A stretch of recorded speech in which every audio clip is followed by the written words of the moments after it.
กองประชุมใหญ่ผู้แทนองค์คณะพรรคแขวงพงศลีครั้งที่12ได้ไขขึ้นอย่างเป็นทางการในวันที่29กันยายน2025นี้ณที่สโมสรใหญ่ของแขวงโดยภายใต้การเป็นประธานของสหายพลตรีสมพรมิตรพรรักษาการเลขาพรรคแขวงรักษาการเจ้าแขวงพงศลี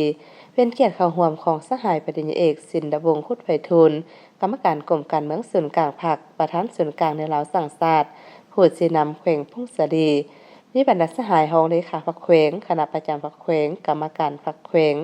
มีผู้ต่างหน้าจากคณะจัดตั้งศูนย์กลางพรรคบรรดาสหายอดีตการนำพรรครัฐของแขวง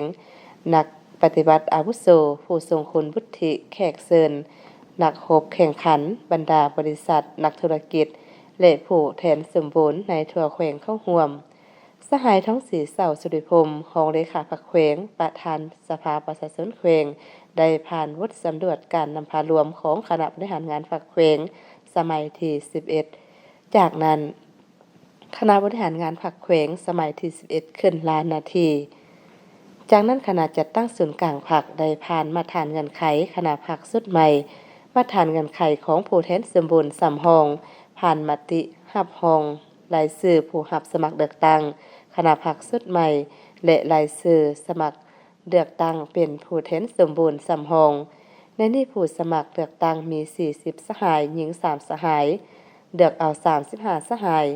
และเลือกเอาผู้แทนสมบูรณ์ไปเข้าร่วมกองประชุมใหญ่ผู้แทนทั่วประเทศครั้งที่12ของพรรค